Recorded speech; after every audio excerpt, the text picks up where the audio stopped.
What is going on YouTube? My name is Jake, and today I'm bringing you my most highly requested video, and that is my settings video. Today I'm going through all the settings in basically my gameplay that I have for H1Z1. It is going down to my graphic settings, my crosshair settings, my sensitivity, my resolution, all the things. Basically anything that you need. And also, if you want to just copy exactly what I have, you can go down right in the description, copy my user options file, and I will actually show you how to edit those later into the video, so just stick around and watch. But I want to go through first my graphic settings, where you can change all in game without even editing user options. And to be honest, these ones are probably the most consistent settings that most people will always use, especially a lot of pro players. Maybe not the resolution, but the at least the general graphic settings will. So if you actually go to your settings here on H1Z1 and go to graphics, I have mine at my resolution right here is 1600 by 1080. This one you actually can't find in game naturally. I will show you how to get that later, but I'll come back to that because that's a little bit harder to do. It's not that hard, but it's just a couple extra steps you have to do. Well, these things are right here. The brightness I'll have at 0%. My field of view at 70%. This one I would say is probably most common. This will help you see around corners in 3P better. And just check players that are below you and above you and stuff like that. Check your stuff around rocks. If you have anything really lower, it's kind of, you don't see much of an angle, and this is probably the largest angle you can use. Then it comes down to render quality. Render quality, have it at 100% because you want to be able to see every pixel person perfect quality. You don't want to make sure it's not blurry. It'd be harder for you to hit if you put it at a lower percentage. And then render distance. Render distance is one of those things I only go up to 1500 for. I usually drop down from the parachute at 1500, and then I'll lower it to 500 when I hit in ground. And then probably if I'm in later in the games driving around in a car, I'll put it back up to 1500 so I can see other vehicles or people in the distance. You don't need anything above 1500. It is 100% true that you'll never need to get in a gunfight that far away. If you were aiming for people that are that big a distance away, it is very unlikely that you're going to hit them, and then they're probably not going to hit you. It would be basically just lucky shots. So, suggestion, keep it at 1500. You'll see cars in the distance. You'll see players in the distance, but anything above that is just a waste of FPS, in my opinion. And I'm pretty sure almost every pro will agree with me, too. Ambient occlusion off, VSync off, floral quality low, lighting quality low, and then shadow quality off, tree quality low, interior lighting off. Then we'll come texture quality high and model quality high. This will goes back to what I was talking about the render quality. These things right here, texture and model quality, you want to make sure you're actually seeing what you're seeing is true. Like, you want to make sure the person's not pixelated, blurry. It'll be harder to hit a headshot or something like that. The texture quality is more of like textures in game. If stuff is lower res and kind of less quality, you can flick around and check, actually like flip through the settings and actually check the differences. But stuff's a lot more pixelated when you lower the settings, and it's actually harder to tell objects apart. So that's why I suggest keeping them at high, both model and texture quality. Model 100% does only per people, but it's better to smart idea to make sure you have texture quality on high as well, just so you can differentiate between other objects. But then for shadow quality, this right here is probably one of the biggest ones for FPS killer. If you have that thing on off, it makes the game a lot brighter. The fogginess disappears, and also the entire game is brighter in general. It's easier to see players, so I always had that thing off. I'm glad actually Daybreak put that into an actual like UI setting. Before, we always had to go into user options, which is a little file in which I'll be showing you later, and you had to actually type some code and actually manually turn it off yourself. But now they finally added into the game graphic settings in previous update that you can actually just turn them off now. It's the best setting that I've probably had they added in here, but it's probably the most needed one of them all. All right, now we're gonna go to my gameplay settings. These are my my reticle, my sensitivity, and stuff like that. These ones, the sensitivity is actually constantly changing for me. It's just in case of how I'm kind of feeling that day. Usually I try to keep them as much as possible, but once in a while, like, I'll notice I'm swaying a little more, my aim is a little bit slower, or my aim's a little too fast, and I'll just tweak them a little bit, and that usually helps me a lot. It just depends on how I'm feeling that on. But I have the crosshair at 255 red and everything else 0, make sure it's the darkest red. I feel like this is the best just in-game wise because there's not many objects that are really dark red. It's just so you can differentiate your crosshair from other objects and it doesn't blend in, but it doesn't also stick out so much that it's like causing you distraction when in a gunfight, because you can still passively look at it and still actually hit the target, but also making sure it's not so like light or so dark that it just blends in with a character. This color will always stick out, and you can always make sure you can actually have a perfect aim at a target. And then it comes to the crosshair. I'm using 21 currently just because it's better for headshots for me, because I mainly try to aim for head, which I suggest to most players to constantly aim for head because it's a 2-tap obviously for a headshot to kill them. Depending on the gun, it could be a 4-shot body shot. If they have armor, 2-tap lamb, it could be 6 shots. It depends on what their HP is obviously, but I usually stick on 21 for aiming for heads. Some people like 22 because the dot's a little too small for them, but that really depends on the resolution you're playing on. But for 1600 by 1080, I can see 21 pretty well. And then usually, either if I'm not feeling the dot that day, I'll switch to number 6 as well. These two right here are my most common switches. Usually 7's a little too big. It gets in my way of seeing people. Like this will cover up their body for range. It's too much. This one's a little tighter and smaller, and it's just a little bit easier for range.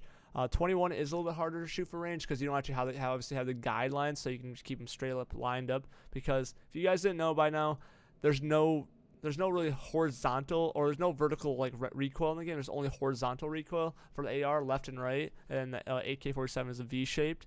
But that's why number 6 will help a lot, so you can like perfectly line them up with the head, and then it'll just for range. So once in a while, if I'm at a long range gunfight, I'll switch to 6 mid gunfight, hide behind a tree, switch to it, and it'll help me for a little bit better range. But usually I'll stick with 21, and just after a while you'll get used to it, and you'll just be able to naturally just know how to aim and just be able to have it right above their head. But it's really how your personal preference is how you're gonna feel it out. But I'll stick with these two. You can obviously try out other crosshairs, but I think most people will say number 6 and 21 is probably the best. Alrighty. Also, I had my sensitivity is at right now 8%, 36. And then 8% is mouse and scoped mouse sensitivity, and then vehicle mouse. That's basically what you like when you're driving a vehicle and you move your camera around. I keep that at 30%. Aiming mouse is 6%, meaning when I hit right click and zoom in, that's what that is at. And then it's a little bit slower, just keeps me a little bit more precise on aiming.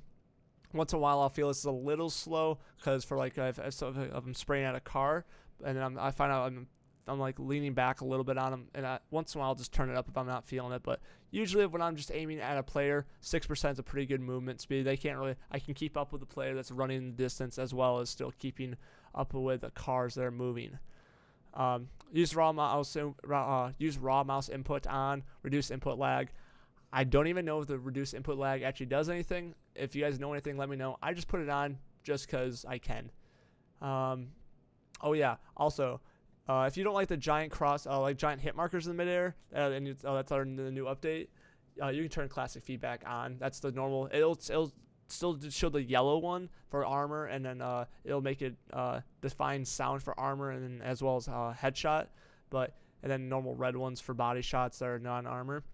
You can turn this on, and it'll get rid of those big ass hit markers that are pretty distracting. Or if you like them, you can keep it off. Cone of fire, I turn that off. That's like the two little circles on the outside of your crosshair that helps you with spraying. Doesn't do anything for me. It's the most annoying thing ever, so I turn it off. And then everything else is basically default. So sprint toggle, if that was on already, turn that off. Basically you have to there's a toggle button if you want to sprint. I never used it. I just have a hotkey for auto run.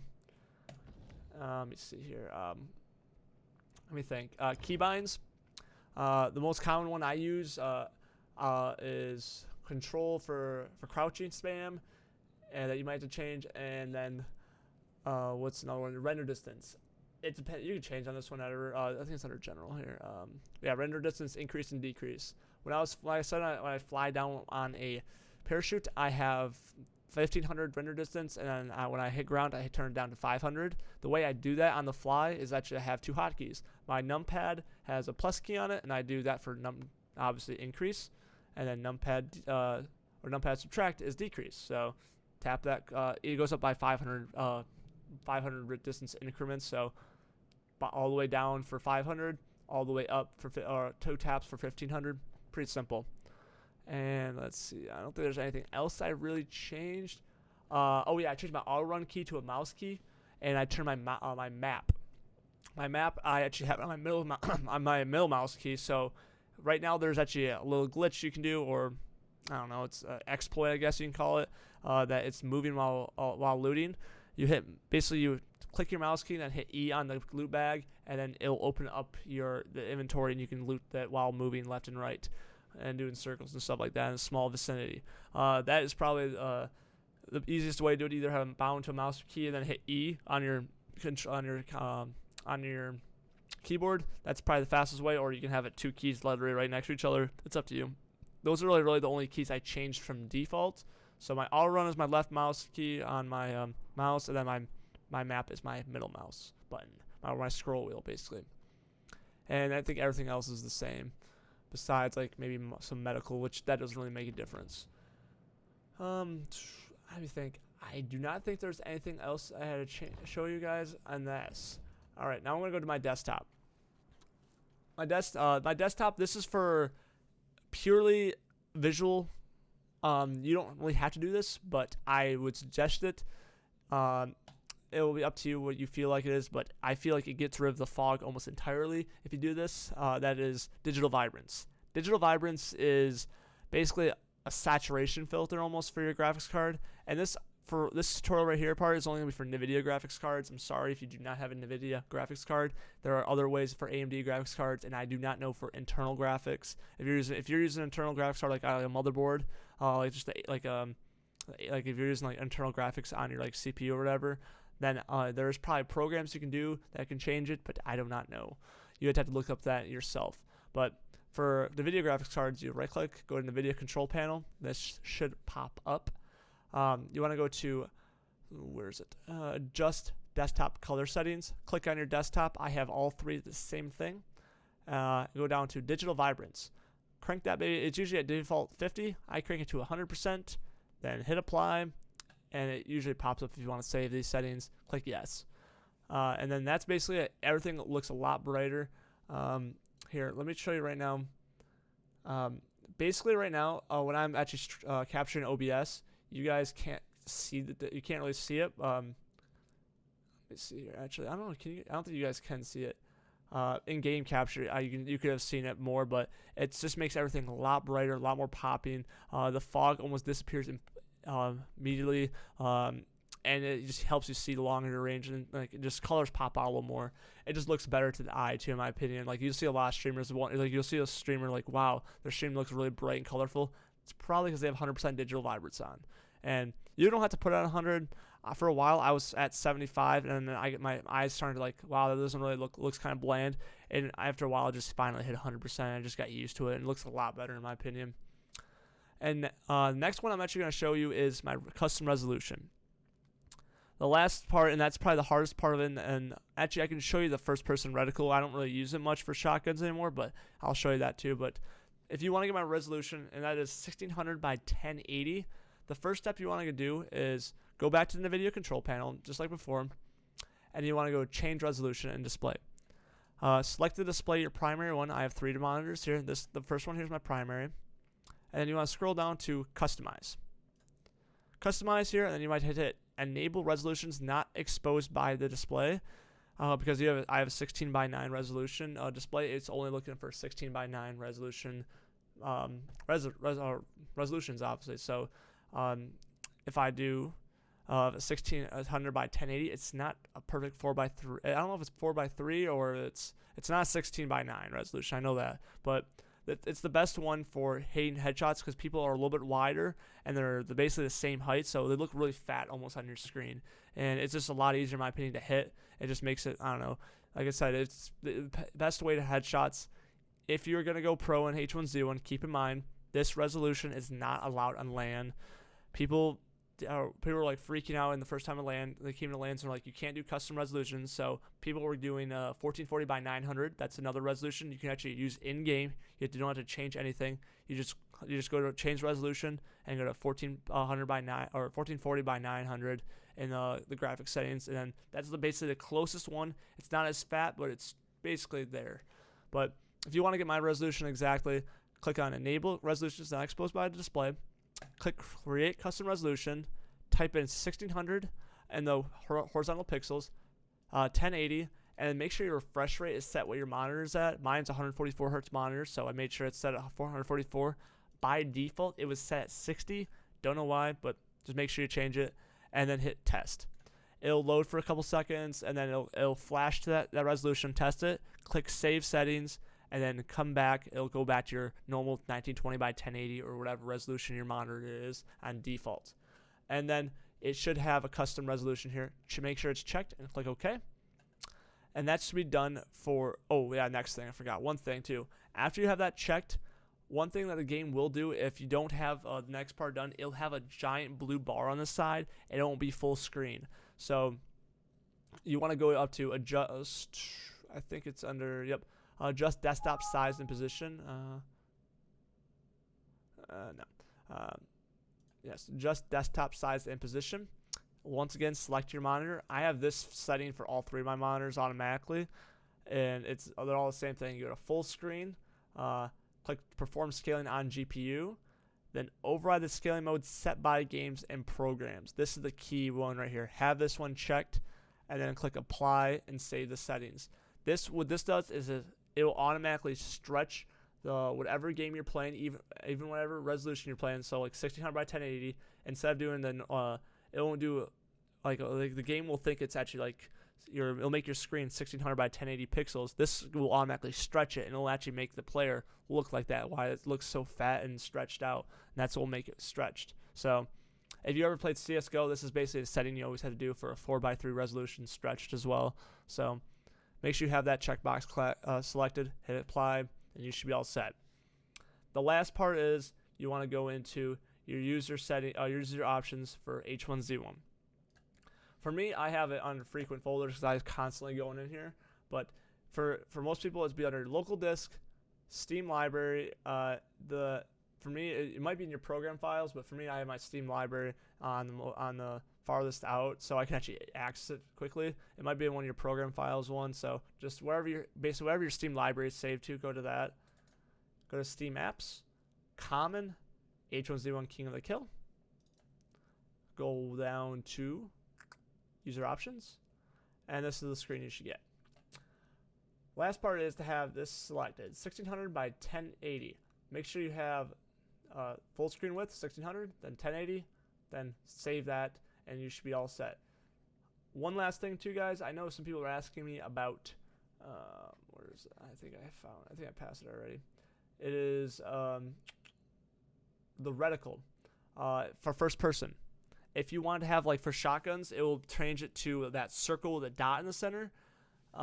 You have to have reticleClassicMode equals 1 under the UI tab. So what I do is click arrow, enter down, and paste that right in there. I'll have this right here in the description. But if you want, like I said, I will have a file that you can just copy all my settings down, and you can replace this just in your user options. Like I said, all you gotta do is come down into your user options, paste my settings right there, select all yours, just go hit Control A and Control V to paste it, and then it'll paste over it, and then just do File, Save, and then you're done. And if you want to do a little make sure that your settings don't ever change, you can go to Properties and make sure that it is set to attribute is set to read only. That's the way to do it if you want to make sure nothing ever changes. You can change it in-game later, but it'll never override this file. It'll always stay the same. So if you always you're like, oh, okay, my sensitivity isn't, I don't like it, I'm going to change it in-game, and then you come back the next day to play again, it'll go back to your same sensitivity you had before. So that's sometimes annoying, so some people don't like to have it, but either way, it's up to you. I always keep it off read only because I like to tweak my sensitivity here and there, just depending on how I'm liking it, but it's up to you. I think, though, that is everything that I had to go about. If there's any other questions you guys had, let me know in the in the chat below or the comments below. You can either tweet at me too as well, or add me on Steam. I'm gladly answering questions there. But if you want to stop by my stream, I am twitch.tv/JacobusTV. I try to broadcast there almost every day for at least a couple hours, so you can come by and stop by and say hello. I am constantly doing little tutorials like this too. I just did an OBS tutorial if you want to know how I stream and do my OBS settings.